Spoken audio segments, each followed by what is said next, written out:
السلام علیکم دوستو، میرا نام ہے حسن مالک اور آپ دیکھ رہے ہیں HMD۔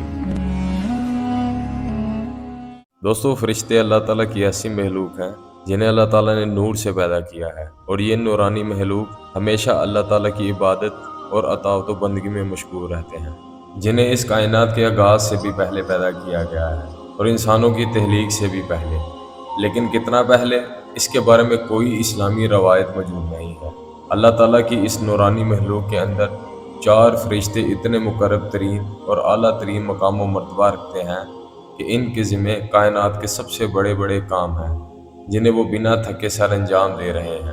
رتبے کے لحاظ سے سب سے عظیم فرشتے حضرت جبرائیل علیہ السلام، پھر حضرت میکائیل علیہ السلام، پھر حضرت اسرافیل علیہ السلام، اور چوتھے نمبر پر حضرت اسرائیل علیہ السلام ہیں۔ اور ان چاروں فرشتوں میں سب سے اعلیٰ، سب سے پہلے پیدا کیا گیا حضرت اسرائیل علیہ السلام یا ملک الموت۔ اللہ تعالیٰ نے حضرت اسرائیل علیہ السلام کو انسانوں کی روح قبض کرنے کی ذمہ داری سونپی ہے، جسے وہ خود بھی سر انجام دیتے ہیں، اور ان کے ماتحت کام کرنے والے فرشتے بھی روحیں قبض کر کے حضرت اسرائیل علیہ السلام کو پیش کرتے ہیں۔ دوستو، فرشتوں کو اللہ تعالیٰ نے یہ صلاحیت بخشی ہے کہ یہ شکل بدل کر انسانی شکل میں انسانوں کے سامنے ظاہر ہو سکتے ہیں، اور کئی روایات کے اندر ملک الموت کا انسانی شکل کے اندر انبیاء کرام سے ملاقات کا ذکر بھی موجود ہے۔ حضرت ابراہیم علیہ السلام نے ایک بار انہیں ان کی اصل شکل میں دیکھا تو ان کا رنگ بالکل سیاہ تھا اور جسم آسمانوں سے بھی بلند، اور ان کے جسم نے آسمان میں موجود ہر چیز کو گھیرے ہوئے تھا۔ سفر معراج پر آپ صلی اللہ علیہ وآلہ وسلم نے ملک الموت کو ان کی اصل صورت میں دیکھا تو ان کے 4 منہ تھے۔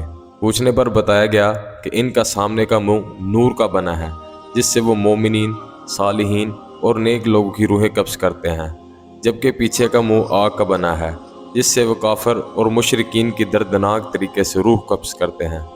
ان کا دایاں منہ غضب سے بنا ہے، جس سے وہ گناہ گار ایمان والوں کی، اور بایاں منہ قہر کا بنا ہے، جس سے وہ منافقین کی روح قبض کرتے ہیں۔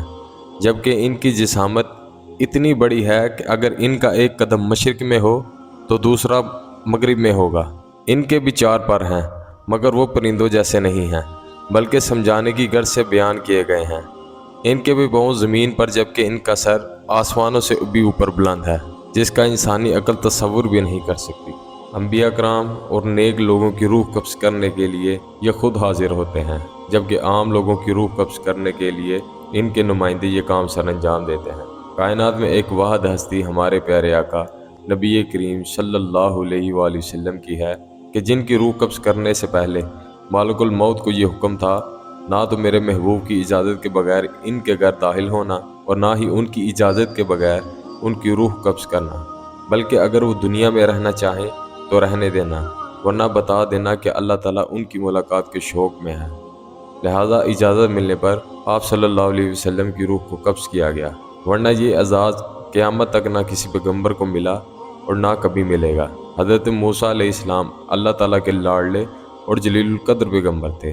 جب آپ کی روح قبض کرنے کے لیے حضرت اسرائیل علیہ السلام حاضر ہوئے اور اللہ کا حکم سنایا تو آپ نے جلال کے اندر آ کر انہیں ایک زوردار تماچا رسید کر دیا، اتنی زور کا کہ ان کی ایک آنکھ نکل گئی۔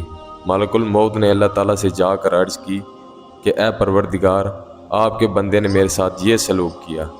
اللہ تعالیٰ نے انہیں ان کی آنکھ واپس کر دی اور کہا کہ موسیٰ سے جا کر کہو کہ ایک سرخ گائے کے بالوں پر ہاتھ پھیرے، ان کے ہاتھ کے نیچے جتنے بال آئیں گے اتنے سال ان کی عمر بڑھا دی جائے گی۔ جب ملک الموت نے واپس آ کر حضرت موسیٰ علیہ السلام کو بتایا تو انہوں نے سوال کیا کہ اس کے بعد میرے ساتھ کیا ہوگا؟ ملک الموت نے جواب دیا کہ کل نفس ذائقۃ الموت، یعنی اس کے بعد بھی آپ کو موت ہے۔ حضرت موسیٰ علیہ السلام نے فرمایا کہ پھر آج ہی میری روح قبض کر لو۔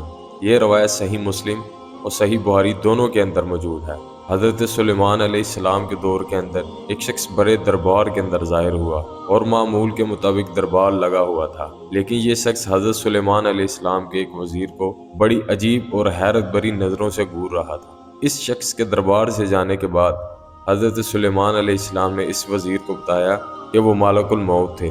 وہ وزیر ڈر گیا اور سوچنے لگا کہ شاید اس کی موت کا وقت قریب آ گیا ہے۔ اس نے حضرت سلیمان علیہ السلام سے کہا کہ ہوائیں آپ کے تابع ہیں، آپ انہیں حکم دے کہ یہ مجھے ہندوستان کی سرزمین پر پہنچا دیں، جو کہ یہاں سے کئی دن کی مسافت پر ہے۔ تو حضرت سلیمان علیہ السلام نے ایسا ہی کیا۔ اگلے روز ملک الموت دربار کے اندر دوبارہ حاضر ہوئے۔ جب ان سے پوچھا گیا کہ آپ کہاں سے تشریف لا رہے ہیں اور میرے ایک وزیر کو کل آپ ایسے گھور کیوں رہے تھے، تو انہوں نے جواب دیا کہ مجھے اللہ کی طرف سے حکم ملا تھا کہ اس شخص کی ہندوستان کی سرزمین پر روح قبض کروں جو کہ یہاں سے کئی دنوں کی مسافت پر ہے، لیکن یہ شخص تو آج یروشلم کی سرزمین پر آپ کے دربار میں موجود ہے۔ تو میں یہ سوچ رہا تھا کہ یہ شخص ہندوستان کی سرزمین پر کل تک کیسے پہنچے گا، لیکن ابھی میں اسی شخص کی روح قبض کر کے واپس آ رہا ہوں، جس سے یہ معلوم ہوتا ہے کہ کوئی بھی شخص دنیا کے کسی بھی کونے میں یا تہہ خانے کے اندر ہی موجود کیوں نہ ہو، جتنی بڑی بھی چار دیواری میں کیوں نہ ہو، یہ نہ تو موت کو روک سکتی ہے اور نہ ہی ملک الموت کو، کیونکہ ملک الموت انسانی جسم جیسی خصوصیات نہیں رکھتے، نہ ہی ان پر وقت لاگو ہوتا ہے اور نہ ہی اس دنیا کے مادی قانون، اس لیے وہ دنیا کے ہر کونے میں ایک ہی وقت کے اندر موجود رہتے ہیں۔ اللہ تعالیٰ نے ان کے لیے زمین کو بالکل ایک پلیٹ کی طرح ہموار کر دیا ہے، یا پھر انسانی مٹھی کی طرح، جس پر وہ جب چاہیں جیسے چاہیں ہر وقت پہنچ سکتے ہیں۔ قیامت کے روز جب شیطان لوگوں کو جہنم تک پہنچا چکا ہوگا اور نیک لوگ جنت کے اندر داخل کیے جا رہے ہوں گے، تب شیطان سمجھ جائے گا کہ اس کی موت کا وقت بھی قریب آ چکا ہے، اور اللہ تعالیٰ جو اسے قیامت تک کی زندگی دی تھی، اس کا وقت اب ختم ہو گیا ہے۔ لہٰذا وہ ڈر کے مارے سمندر کے ایک حصے سے غوطہ لگا کر دوسرے حصے سے باہر نکلنے کی کوشش کرے گا، تو وہاں ملک الموت پہلے سے موجود ہوں گے۔ اس کے بعد وہ پھر غوطہ لگائے گا اور تیسرے کونے سے نکلنے کی کوشش کرے گا، لیکن پھر سے ملک الموت پہلے سے کھڑے ہوں گے۔ یوں وہ ان سے کسی طرح بچ نہیں پائے گا۔ اس کی روح کو بھی حضرت اسرائیل علیہ السلام قبض کر لیں گے۔ ملک الموت کو ہی لوگوں کی روح قبض کرنے کی ذمہ داری کیوں دی گئی؟ اس کے پیچھے ایک واقعہ موجود ہے۔ جب حضرت آدم علیہ السلام کی تخلیق کا وقت آیا تو اللہ تعالیٰ نے حضرت جبرائیل علیہ السلام کو زمین سے مٹی لانے کا حکم دیا۔ سو حضرت جبرائیل علیہ السلام زمین پر اس جگہ پر آئے جہاں آج خانہ کعبہ موجود ہے، اور وہاں سے ہاک اٹھا لی، لیکن زمین نے انہیں قسم دی کہ خدارا یہ ہاک لے کر یہاں سے مت جاؤ، کیونکہ اس سے جو خلیفہ پیدا ہوگا اس کی اولاد بہت گناہ گار ہوگی، اس پر اللہ کا عذاب نازل ہوگا، اور میں بھی اللہ تعالیٰ کی تخلیق ہوں اور جانتی ہوں کہ میں اس قدر عذاب برداشت نہیں کر سکتی۔ اس بات کو سن کر حضرت جبرائیل علیہ السلام وہ ہاک لیے بغیر واپس آ گئے، جس کے بعد میکائیل علیہ السلام اور پھر حضرت اسرافیل علیہ السلام، لیکن وہ بھی اس ہاک کو لیے بغیر واپس آ گئے۔ لیکن جب حضرت اسرائیل علیہ السلام کو بھیجا گیا تو زمین نے ان سے بھی وہی کہا جو ان سے پہلے 3 فرشتوں کو کہا، لیکن ملک الموت نے فرمایا کہ تو مجھے جس رب کی قسم دیتی ہے میں بھی اسی رب کے حکم سے آیا ہوں، اور یہ ہاک لیے بغیر نہیں جاؤں گا، اور یہ ہاک لے کر ہی جاؤں گا۔ لہٰذا انہوں نے ایسا ہی کیا۔ تب اللہ تعالیٰ نے فرمایا کہ اے اسرائیل، تمہارا دل ان معاملات میں بہت سخت ہے۔ تم کسی شخص کے ماتم منانے پر یا قسم دینے پر یا پھر کسی کو روتا دیکھ کر فیصلہ بالکل نہیں بدلو گے۔ لہٰذا اس ہاک سے پیدا ہونے والی مخلوق کی روحوں کو قبض کرنے کا ذمہ میں تمہیں دیتا ہوں۔ ملک الموت نے فرمایا اے اللہ، پھر تو آدم کی اولاد مجھے اپنا دشمن سمجھے گی۔